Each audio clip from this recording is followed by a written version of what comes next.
Bueno, pues en esta parte final del programa tengo el gusto de saludar y de presentar a un gran fotógrafo que es Narciso Contreras. Narciso es un fotógrafo que ha sido muy reconocido por sus trabajos en situaciones muy complejas. En Siria, por ejemplo, ha hecho coberturas muy importantes de fotoperiodismo en Siria y en otros lugares. Me contó Temoris Greco que junto con Javier Manzano y el propio Narciso y el propio Temoris en su momento fueron los únicos periodistas que estaban basados en Medio Oriente, por hablar de la complejidad, digamos, de sus tareas en situaciones de conflicto.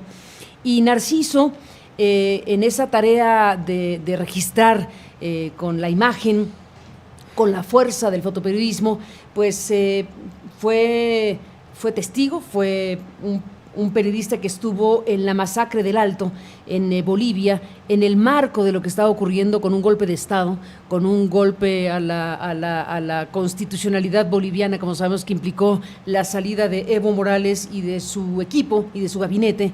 Y bueno, lo ocurrido en el Alto quedó ahí, en esas imágenes tremendas que Narciso pudo capturar y que, bueno, pues estamos esta mañana para conversar sobre ello. Gracias por estar aquí, bienvenido. Muchas gracias Buenos por el días. espacio, buenos días. Te propongo, Narciso, que compartamos con el público esta cápsula que hemos elaborado junto con el equipo de producción de este equipo, con el equipo de producción de este espacio y contigo, para mostrarle a quienes siguen esta transmisión en vivo y a quienes siguen nuestro portal de noticias para que las puedan observar con más detenimiento en cualquier momento del día o de la fecha que quieran, esto que hiciste tú. Dejamos correr esto que ha ocurrido en Bolivia. El 10 de febrero se conmemoran 3 meses del golpe ejecutado en Bolivia, que marcó el fin del gobierno liderado por el presidente en el exilio, Evo Morales. El 10 de noviembre, Evo renuncia a su cargo después de perder el apoyo del ejército al sugerir el comandante en jefe de las Fuerzas Armadas, William Calimán, la renuncia del mandatario. Las protestas se encienden en todo el país pidiendo el retorno del depuesto presidente indígena, y las fuerzas de policía amotinadas se ven rebasadas. El 12 de noviembre, la vicepresidenta del Senado, Yanine Áñez, se autoproclama presidenta de Bolivia con la promesa de llamar a nuevas elecciones. Se ejecutan bloqueos masivos en todos los departamentos de Bolivia, paralizando la infraestructura del país. Grandes concentraciones se realizan en Cochabamba, Chapare y El Alto. El 15 de noviembre, Áñez lanza un decreto para habilitar a las fuerzas militares de marco jurídico para retomar el control de la seguridad del país. Esa tarde sucede la primera masacre cuando 9 personas caen abatidas en la ciudad de Sacaba en enfrentamientos con el ejército, quien abrió fuego contra los manifestantes armados con piedras y palos. Los enfrentamientos escalan en todo el país. Diversos sectores sociales llaman a un levantamiento popular bajo la consigna, ahora sí, guerra civil. El martes 19 de noviembre, tras el anuncio por parte del gobierno de recuperar el control de una de las mayores plantas de combustible en la ciudad de El Alto, la planta de Sencata, helicópteros y tanquetas militares son desplegadas para romper el bloqueo de civiles. Comienzan los violentos enfrentamientos. Docenas son detenidos y hay acusaciones de desapariciones forzadas por parte del ejército. Diversos testimonios de heridos y testigos mencionan que los militares esconden 2 muertos dentro de la planta. Vecinos y familiares reclaman los cuerpos arremolinándose y rompiendo una barda de la planta. El ejército responde disparando mientras desde el aire los helicópteros rocían la zona con gases lacrimógenos. El ejército retoma el control de la planta de Sencata, pero los enfrentamientos continúan durante las siguientes horas. Miles se van sumando de los departamentos cercanos a la concentración de civiles que exigen la renuncia de Áñez y el retorno del presidente en el exilio, Evo Morales. Conforme avanzan las horas, se cierra el acceso a la ciudad de El Alto, sin la presencia de medios ni la prensa internacional que cubría los enfrentamientos por la mañana. Caen los primeros muertos cuando las fuerzas de seguridad y los militares abren fuego contra los civiles desarmados que se enfrentan con piedras, ondas y palos. Filas de neumáticos en llamas que levantan columnas de humo negro rodeando las principales calles que dan acceso a la planta sirven para resguardar a los civiles del fuego de francotiradores. Los heridos de bala y los muertos son llevados a unidades médicas improvisadas donde son atendidos por personal médico voluntario. Al caer la noche cesan los enfrentamientos, pero los helicópteros continúan sobrevolando la zona intermitentemente. Los muertos son trasladados a la iglesia de San Francisco de Asís en el Alto, a un costado de una clínica improvisada donde aguardan ser reconocidos por sus familiares. 6 cuerpos se juntan en el recinto y son expuestos durante la noche. Cientos se juntan y lloran los decesos.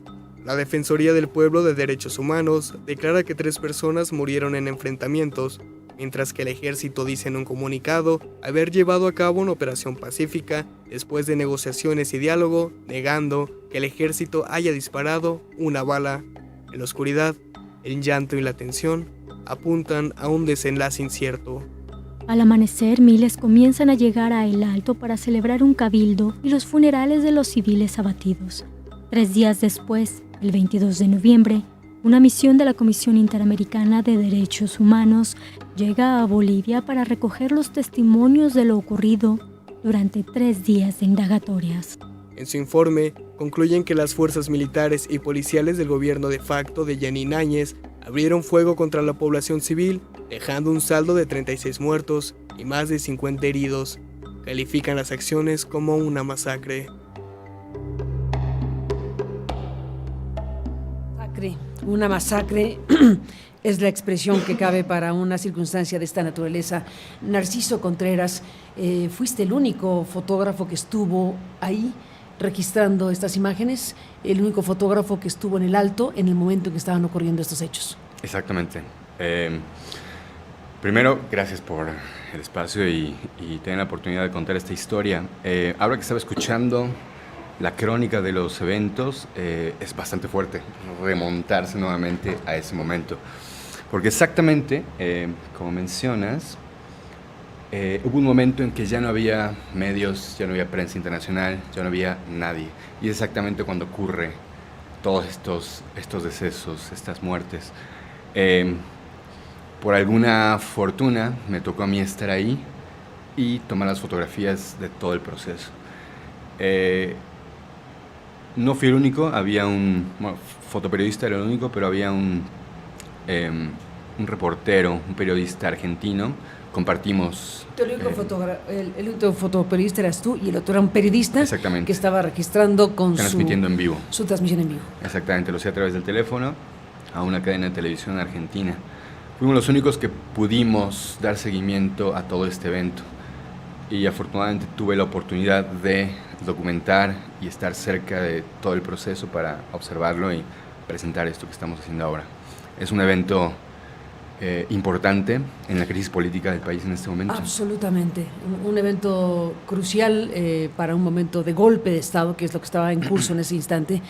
Estas fotografías tuyas que estás compartiendo en este espacio aquí en México, ¿por qué no se publicaron?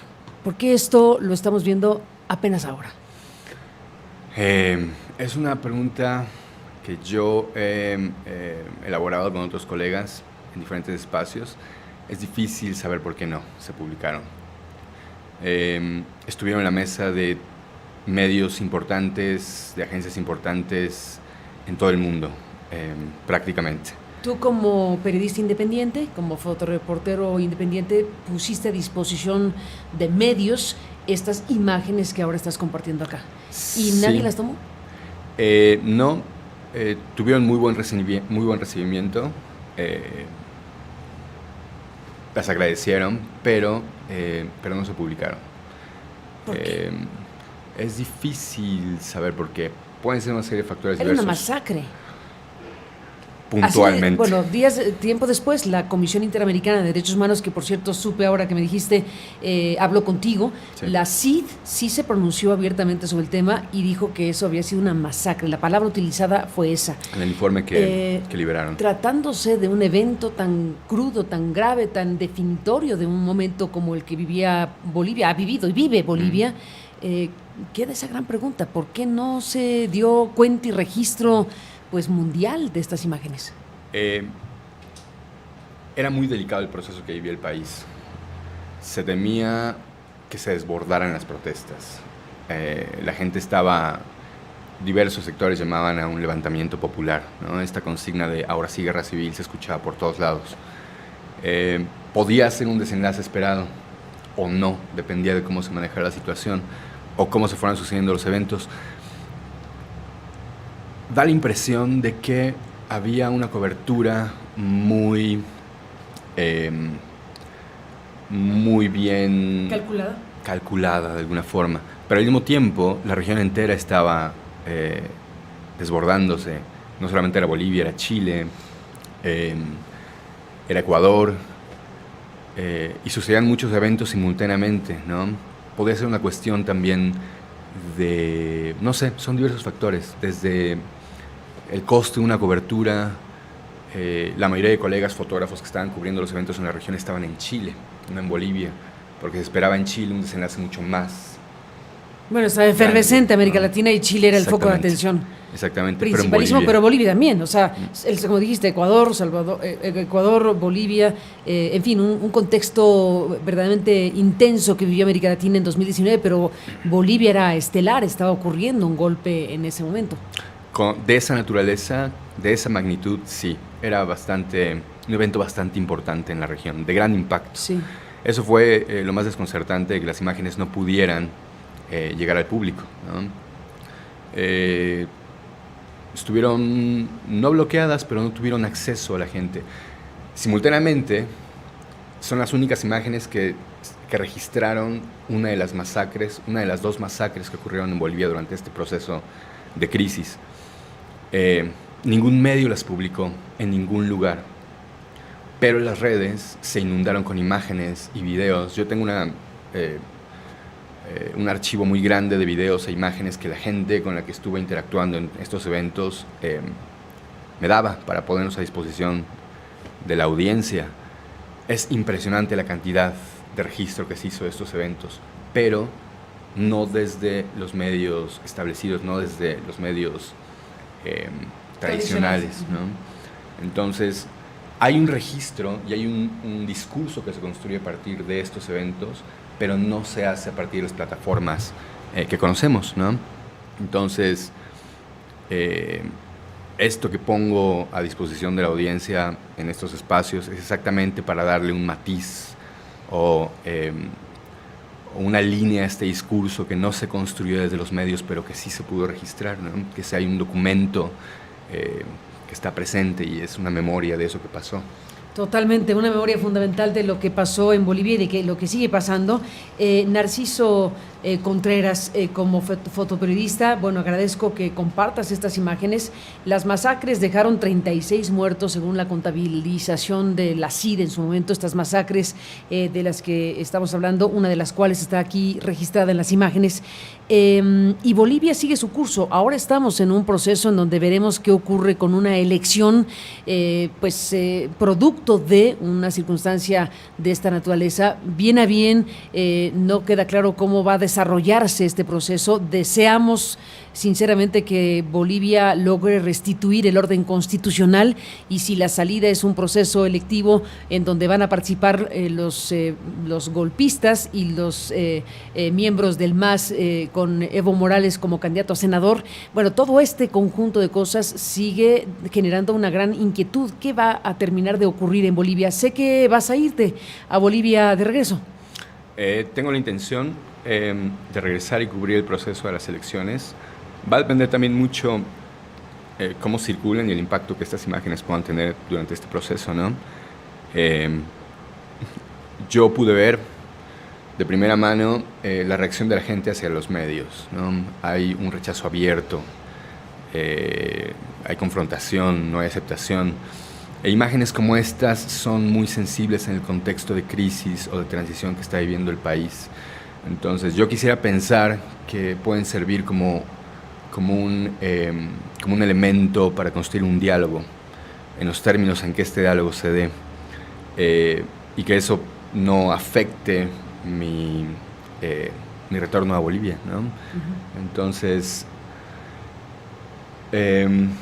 va a ser interesante. Simultáneamente que estamos haciendo esta presentación en diferentes plataformas, como este espacio, queremos hacer una exposición para darle también a la audiencia, al público, la oportunidad de tener otro espacio para poder... Para verlas más pausadamente. Exactamente. ¿Eso lo tienes ya definido? ¿Dónde va a ser la exposición? Lo estamos trabajando ahora mismo. Queremos hacerlo en este marco del proceso previo a las elecciones. Es un momento importante que está viviendo el país, y esta historia, que no ha sido contada todavía de esta manera gráfica, tendría un buen momento para crear este espacio de Debe ser reflexión. contada de mil maneras en las plataformas que puedan tenerse precisamente para ello. Yo te aprecio mucho que compartas estas imágenes, esta historia, esto que te tocó vivir de forma tan directa en esta mañana. Así que ya nos contarás en qué momento y circunstancias se tiene definido el lugar de la exposición de estas imágenes de la masacre del Alto en Bolivia. Y bueno, pues seguiremos hablando, si me lo permites. Gracias, Narciso, por estar aquí esta mañana. Muchísimas gracias por el espacio. Al contrario, a ti, gracias. Y compartimos con el público de Aristegui Noticias las imágenes. Ya puede usted ir directamente al portal, y desde luego seguiremos hablando con Narciso en este complejo proceso que vive Bolivia para la historia. Gracias, Narciso, de nuevo.